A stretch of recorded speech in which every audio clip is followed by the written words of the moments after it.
Bogor sendirian. Cerita ini ditulis oleh akun Twitter yang bernama @bristory. Malam hari dan sendirian, saat-saat seperti inilah ketika seluruh indera bekerja dengan maksimal. Malah terkadang indera keenam juga berjalan tanpa perintah, merasakan apa yang seharusnya nggak dirasakan. Terdengar teriakan anak kecil meneriaki kata sahur, diiringi dengan suara tetabuhan bertalu-talu terdengar dari luar. Ramai jadinya. Pada jam 2:30 dini hari, akhirnya aku bisa bernafas lega. Selesai semuanya, walaupun mungkin hanya untuk sementara. Setelah sudah cukup waktu untuk menenangkan diri, aku bangkit dari duduk dan melangkah keluar kamar. Tapi tetap saja, langkahku masih agak tertahan. Keberanian masih berpacu melepas dari belenggu ketakutan yang 1 atau 2 jam yang lalu memenuhi pikiran dan perasaan. Ruang tengah yang besar ini sepi dan kosong seperti seharusnya. Ruang tengah yang menyambung jadi satu dengan meja makan serta dapur kering. Seperti seharusnya, tadi ku bilang, iya, memang sudah seharusnya sepi dan kosong. Karena di dalam rumah besar ini hanya ada aku saja, gak ada orang lain.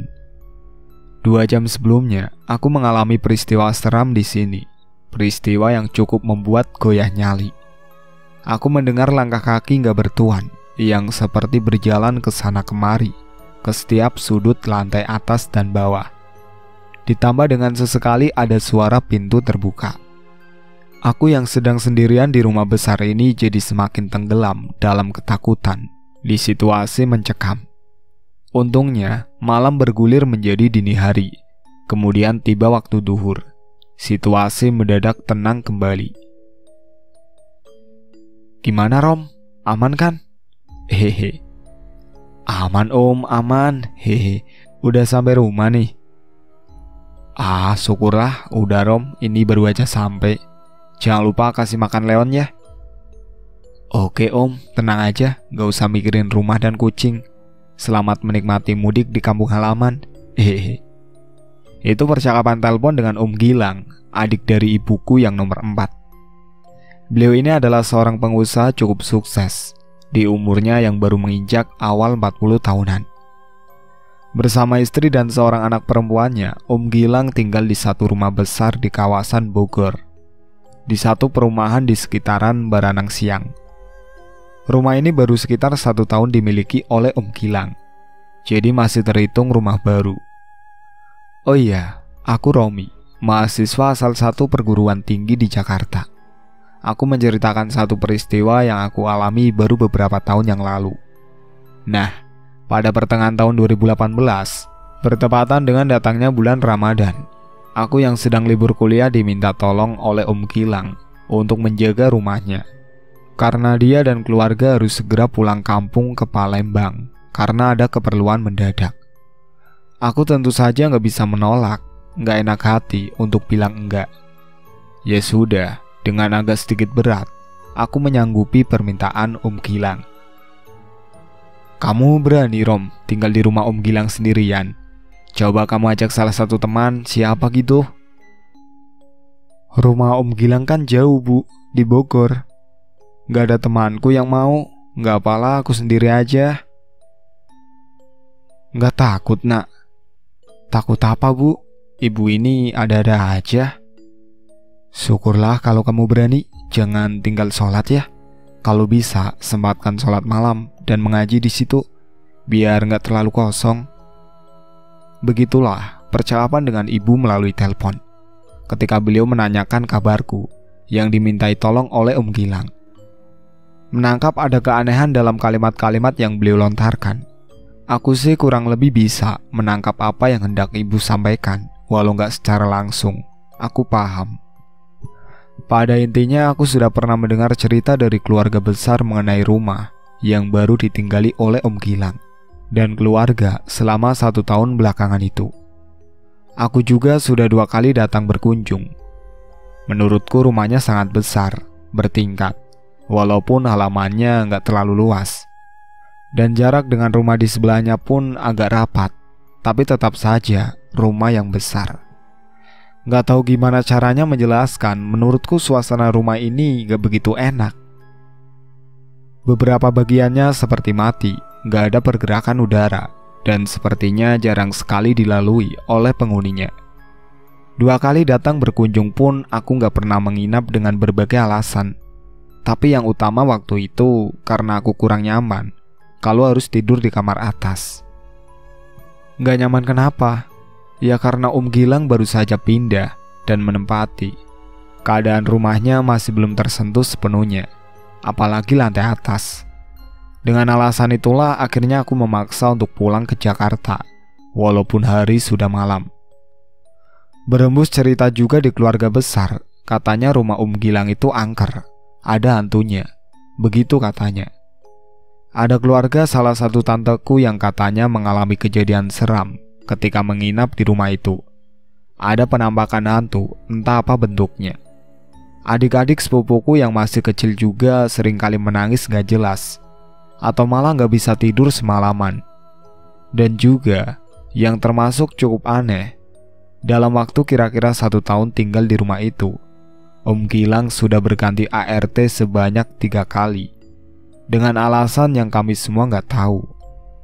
Malah ART terakhir pergi tanpa memberi kabar sebelumnya, padahal baru 2 minggu bekerja. Aneh kan? Gak ada apa-apa kok, cuma perasaan kalian aja itu. Begitu Gilang bilang ketika ditanya tentang rumor keangkeran rumahnya. Ya begitulah, mungkin karena Gilang dan keluarga sudah kadung jatuh cinta, jadinya ya mereka betah-betah saja. Sampai akhirnya pada suatu Ramadan aku harus tinggal beberapa hari di rumah ini dan merasakan beberapa keganjilan dari yang biasa saja sampai dengan yang benar-benar sampai menguji keimanan.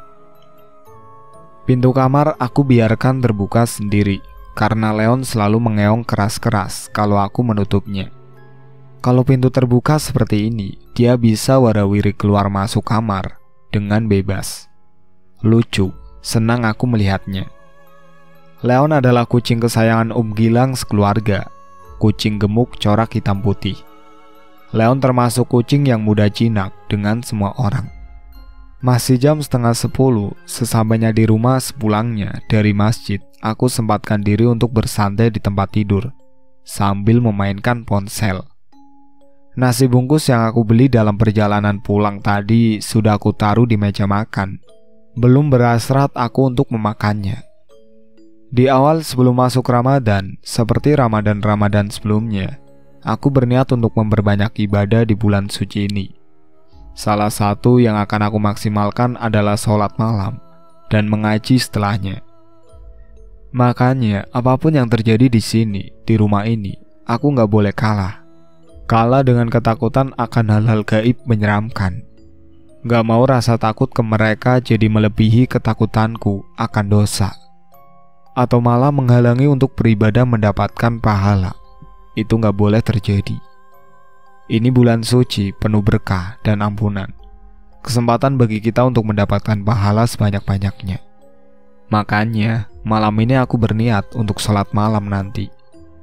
Padahal jam 10 pun belum, tapi tiba-tiba kantuk datang menyerang. Dengan ponsel masih di tangan, akhirnya aku tertidur lelap. Leon mengeong sangat keras. Dia duduk persis di depan pintu kamar yang masih dalam keadaan terbuka, membuat aku jadi terjaga.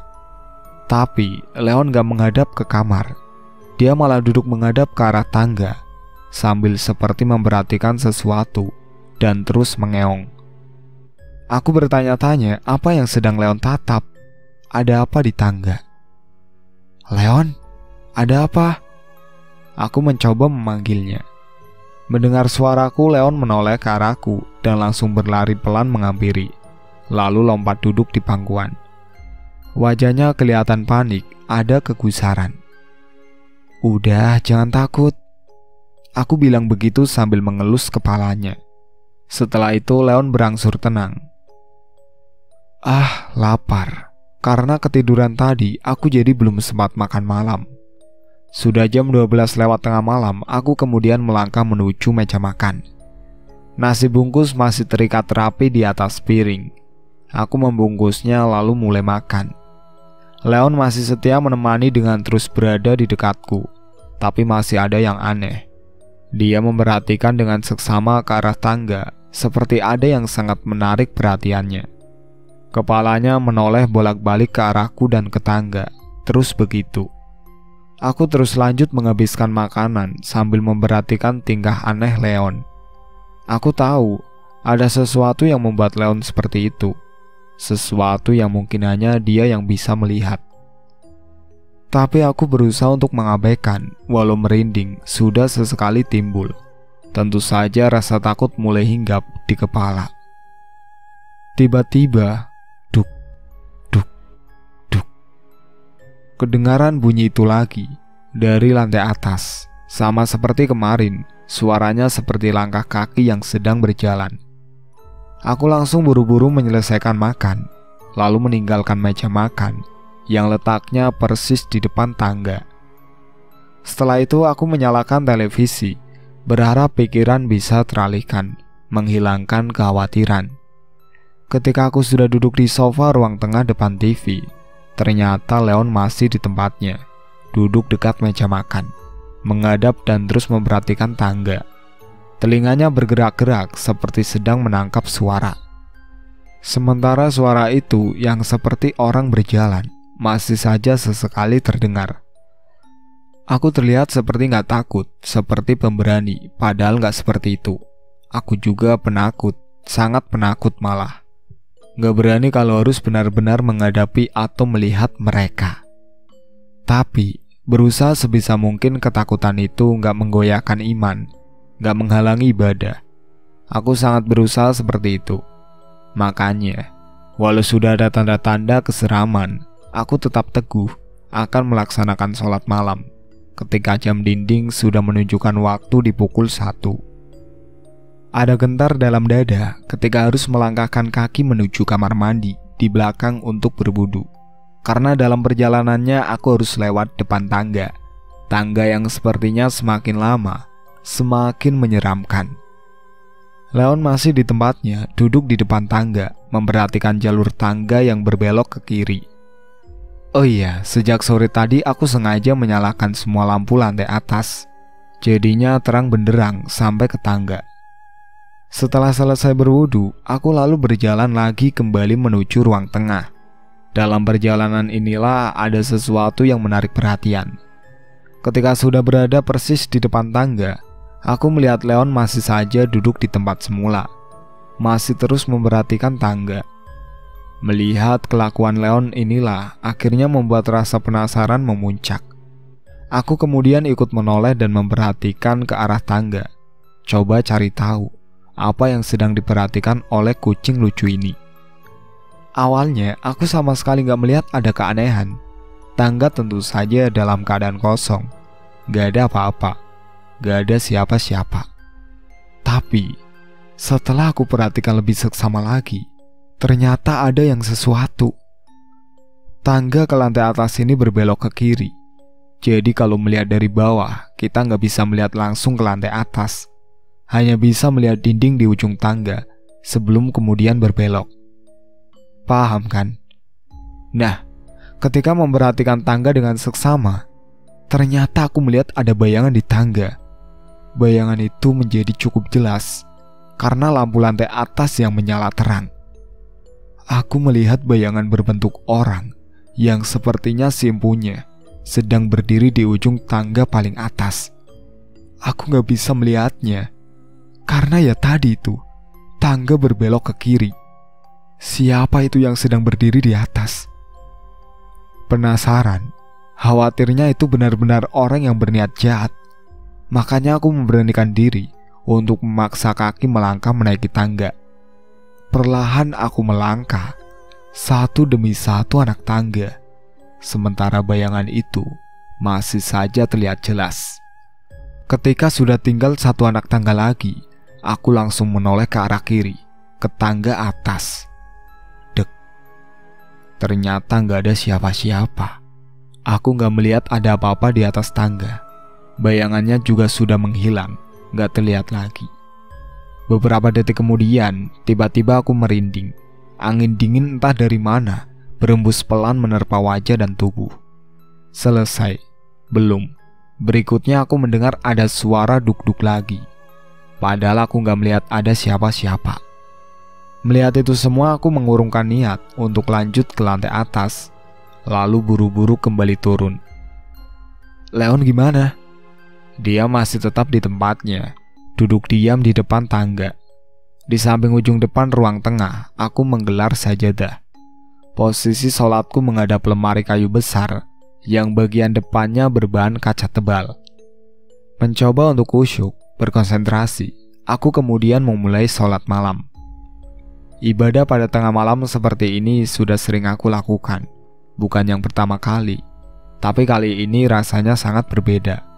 Batinku pontang-panting menahan kegelisahan, mencoba untuk teguh khusyuk. Perasaan takut menyeruak seperti terus berusaha mengambil alih pikiran. Cobaan yang tak kasat mata bertubi-tubi menggoyahkan iman, tapi aku gak menyerah.